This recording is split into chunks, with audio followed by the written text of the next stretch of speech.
Krishna, Bhagavad Gita as it is, chapter number 2, shlok number 45. Om Agyan Timirandhasya Jnananjan Shalakaya Chakshurun Militam Yena Tasmai Shri Guruve Namaha Shri Chaitanya Manobhishtham Sthapitam Yena Bhutale Suayam Rupam Gadamayam Tadati Swapadantikam. Hare Krishna Krishna Krishna Hare Hare Hare Ram Ram Ram Hare Hare. Jagat Guru Srila Prabhupada की जय, अनंत कोटि वैष्णवों की जय। श्लोक number 45। त्रैगुण्या विषया वेदा निस्त्रैगुण्या भवार्जुन निर्द्वंदो नित्य सत्वस्थो निर्योगक्षेम आत्मवान्। त्रैगुण्या विषया वेदा निस्त्रैगुण्यो भवार्जुन निर्द्वंदो नित्य सत्वस्थो निर्योगक्षेम आत्मवान्। भगवान अर्जुन से कह रहे हैं त्रैगुण्या विषया वेदा कि वेदों में तीनों गुणों से युक्त विषयों की ही ज्यादा चर्चा हुई है, लेकिन तुम अर्जुन निस्त्रैगुण्य भव, तुम तीनों गुणों से अतीत हो जाओ, अर्थात इन तीनों गुणों से ऊपर उठो। फिर भगवान कह रहे हैं कि तुम निर्द्वंदो भव, तुम निर्द्वंद हो जाओ। द्वंद अर्थात सुख दुख, लाभ हानि, जय पराजय, इन सभी द्वंद्वों से रहित हो जाओ। नित्य सत्वस्थो भव, अर्जुन तुम नित्य सत्व में स्थित हो जाओ। अब सत्व में स्थित होना तो त्रैगुण में आ जाएगा, अर्थात सतोगुण में, लेकिन भगवान यहाँ नित्य सत्व कह रहे हैं और नित्य सत्व में भगवान के भक्त रहते हैं। प्रकृति के तीनों गुण नित्य नहीं हैं, उनमें लगातार परिवर्तन होता रहता है। जैसे जब मनुष्य सतोगुण में होता है तो वह भजन कीर्तन इत्यादि करता है, फिर वही व्यक्ति रजोगुण से प्रभावित होकर खूब सांसारिक वस्तुएं एकत्रित करने में लग जाता है, दिन रात मेहनत करता है। और यही व्यक्ति जब तमोगुण से प्रभावित होता है तो आलस, निद्रा, क्रोध, मोह का भी शिकार हो जाता है। तो ये प्रकृति के तीनों गुण स्थायी नहीं है, और नित्य सत्व का अर्थ है भगवान के नित्य भक्त या शुद्ध भक्त, जैसे वसुदेव और देवकी मैया, जो कभी भी प्रकृति के तीनों गुणों से अधीन नहीं हुए, इसीलिए वे भगवान के माता पिता बने। भगवान अर्जुन से कह रहे हैं कि तुम नित्य सत्व में रहो, अर्थात मेरे भक्तों के संग में रहो और निर्योगक्षेम हो जाओ, अर्थात योग और क्षेम की भी चिंता मत करो। योग का अर्थ है सांसारिक वस्तुएं एकत्रित करना और क्षेम का अर्थ है सुरक्षा करना। भगवान कह रहे हैं कि इन सब की चिंता भी छोड़ दो और आत्मवान बनो, अर्थात मेरे द्वारा जो बुद्धि गीता में दी गई है, केवल इस बुद्धि से युक्त रहो और इसको कभी न भूलो। भगवान के कहने का तात्पर्य है कि केवल भक्ति योग का आश्रय करो। धर्म अर्थ काम मोक्ष से विरक्त हो जाओ। अब हमारे मन में ये प्रश्न उठ सकता है कि वेदों में तो तीनों गुणों का ही वर्णन है, लेकिन ये सत्य नहीं है। वेदों में कर्म और ज्ञान का बहुत ज्यादा वर्णन है, लेकिन भक्ति का भी वर्णन है बहुत छिपा करके। वेदों में भक्ति यदि नहीं होती, अर्थात इसका वर्णन यदि नहीं होता तो भक्ति कभी प्रमाणित हो ही नहीं सकती थी। कोई भी चीज प्रमाणित है या नहीं, वह तब तक जब तक वेदों में लिखा न गया हो। जो चीज वेदों में है वो प्रमाणित है। भगवान अर्जुन से कह रहे हैं कि वेदों में जो कर्म और ज्ञान की जो विधि बताई गई है उन्हें मत करो, और भक्ति की जो विधि बताई गई है उसे सदा ही करो। चलिए अब हम निस्त्रैगुण्य कैसे बनेंगे इसे समझते हैं। तो भगवान ने भगवत गीता के 14वें अध्याय में कहा है, माम च अव्यभिचारेण भक्ति योगेन सेवते सगुणान समतीत येतान ब्रह्म भूयाय कल्पते। अर्थात भगवान कह रहे हैं कि एकमात्र मेरी ही भक्ति से अर्जुन तुम इन तीनों गुणों को पार कर सकोगे, और इसके अलावा कोई रास्ता भी नहीं है। इसलिए नित्य सत्व स्वरूप मेरे भक्तों के साथ रहो, और एक बार भक्ति का स्वाद चखने के बाद किसी योगक्षेम की आवश्यकता भी नहीं रह जाती। योग का अर्थ है जो वस्तु हमारे पास नहीं है उसे पाने का प्रयास, और क्षेम है उस वस्तु की रक्षा करना। एक बार भक्ति रस चखने के बाद किसी भी योगक्षेम की आवश्यकता रही नहीं जाती। भगवान ने तो 9वें अध्याय के 22वें श्लोक में कहा है, अनन्यास चिंतयन्तो माम ये जना पर्युपासते तेषाम नित्य अभियुक्तानाम योगक्षेम वहाम्यहम्। भगवान तो ये कह रहे हैं कि जो भक्त मेरा अनन्य भाव से चिंतन करता है उसका योगक्षेम मैं स्वयं वहन करता हूँ, अर्थात उसकी सभी आवश्यकताओं की पूर्ति मैं करूँगा, और उसके पास जो है उसका क्षेम अर्थात रक्षा भी मैं करूँगा।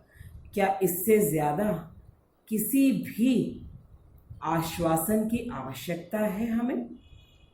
इस श्लोक में भगवान अपनी भक्त वत्सलता को दिखा रहे हैं। भगवान कह रहे हैं कि तुम्हारे जीवन का सारा भार मैं ग्रहण करूंगा, और इस श्लोक के अंत में भगवान कह रहे हैं कि अर्जुन तुम आत्मवान बनो। आत्मवान का अर्थ है कि जो मैं बुद्धि दे रहा हूं उस बुद्धि वाले बन जाओ। Now let us try to understand Traigurnya and the three modes of nature with some examples. All the karma which is done according to the scriptures and having no desires is called satoguni, or karma in the mode of goodness. The karma which is done to get some result is rajoguni, or karma in the mode of passion. And the karma which involves violence is called tamoguni, or the action in the mode of ignorance.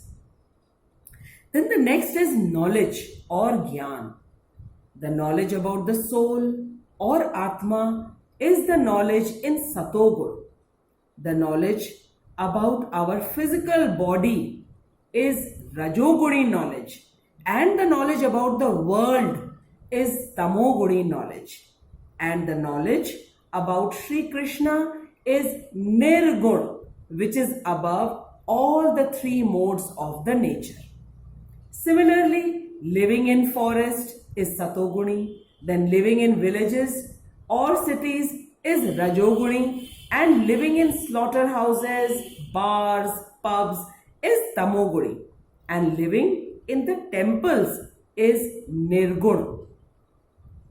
The people who are not attached to the result of their work, are said to be in Satogun. Then the people who are too much attached with the result are in the mode of passion. And these people who do irreligious work are known as to be in the mode of ignorance. And the people who only depend on Sri Krishna are known as to be in Nirgun. That means above all the three modes of material nature. In the same way, faith in the soul, that we are the spirit soul and not only the physical body, is Satoguni faith. Then the people who have faith in only karma and they feel that without doing work nothing can be achieved and are over ambitious are known to have faith in Rajogun. And the people who feel that this world is full of bad people and are always negative about everything are known to have faith in Tamogun. And the people who are only engaged in serving Krishna are known to be in Nirgun or Gunatit. So I am very sure that by these examples we have clearly understood that what are the three modes and what is to be in Nirgun or in Gunatit. Srila Prabhupada explains and advises us to rise above the three modes. And he says that Vedas is meant to make us civilized. The knowledge of the Vedas means to give us the knowledge of our self. Self means Atma, which is permanent identity. Srila Prabhupada says that the whole world is working under the three modes of material nature, which is known as Maya Shakti. And the people who are in the mode of goodness are eligible to go to the higher planets, such as the moon planet. And there they enjoy the allotted time, and then again they are back in this temporary world where there is birth, old age, disease and death.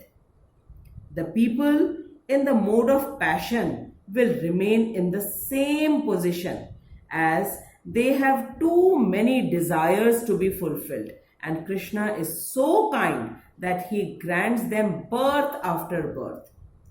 But the people in the mode of ignorance will be degraded to the lower species of life like water animals, fishes, birds, trees or four-legged animals. So Srila Prabhupada explains that the knowledge of Vedas is meant to make us civilized. The people in ignorance or Tamogun should rise to the level of Rajogun or to the mode of passion. And the people who are in the mode of passion should strive to reach to the mode of goodness, which is the required qualification for the spiritual knowledge. Since Arjun was already in the mode of goodness, so Sri Krishna is advising him to rise above the mode of goodness also and realize himself to be the self or Atma and be free from all kinds of dualities like happiness, sorrow, gain, loss, and just have firm faith in Sri Krishna's decision. Such a stage is known as Samadhi or being in meditation, where there is no mental irritation, no frustration and no hankering for any material thing. Srila Prabhupada is teaching us the most simple way to how to be in Krishna consciousness. And it is just to follow the four regulative principles like no intoxication, no gambling, no meat eating, and no illegal relationships. and then reading Bhagavad Gita, Bhagavatam. And if a person can't read, so then he can simply chant the Hare Krishna Mahamantra, which is non-different from Sri Krishna himself. And this Mahamantra is given to us by Chaitanya Mahaprabhu, who is Sri Krishna himself in the mode of Srimati Radharani. Each one of us know the importance of the holy river Ganga, which comes out from the lotus feet of Sri Krishna. And Bhagavad Gita is the song of Sri Krishna, which comes out from the lotus mouth of Sri Krishna. So I request everyone to read Bhagavad Gita and listen to the explanations of Srila Prabhupada, who has worked day and night tirelessly to give us the exact meaning of every word which was spoken by Sri Krishna to his dearmost friend and disciple Arjun in the battlefield of Kurukshetra. The study of Vedas is like taking admission in the school to learn the basic rules of society and to prepare for the higher studies. And the wisdom of the Vedas prepare us for Brahma Jigyasa, or the inquiry of Brahma. And when Sri Krishna says, Mamev Ansha Jeev Lok, which means all the living beings are my part and parcel, they are my children, then we should believe in Sri Krishna and should become Brahma Bhoot Prasanna Atma Na Shochati Na Kankshati. Srila Prabhupada explains that a devotee is always prasanna or happy because his only aim is to please Sri Krishna, who is the ultimate reservoir of all the happiness. Srila Prabhupada says that the three modes of material nature is very difficult to cross. Mama Maya Duratya, which means Sri Krishna says that it's very difficult to escape from my Maya Shakti. But only an expert guru can show us the path which can liberate us from Maya.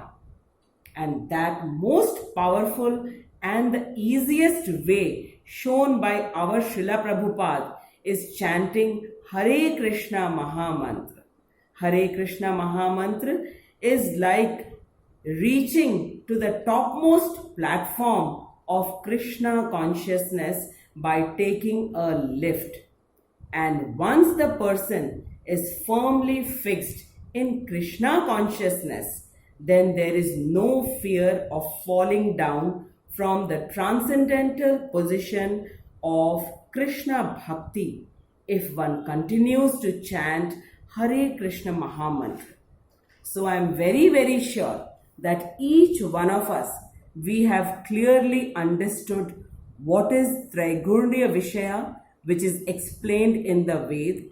And when Sri Krishna is teaching Arjun to become Nistraigurniya, which means to rise above all the three modes and be fixed in Krishna Bhakti. So all the knowledge that is given to Arjun is actually meant for us.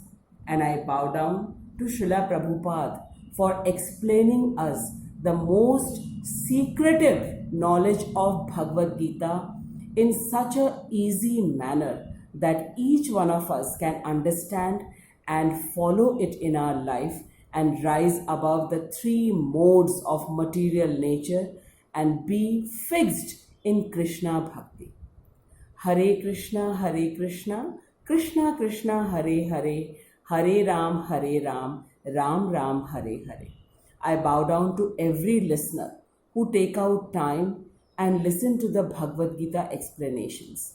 I request everyone to share the Bhagavad Gita shloks with everyone.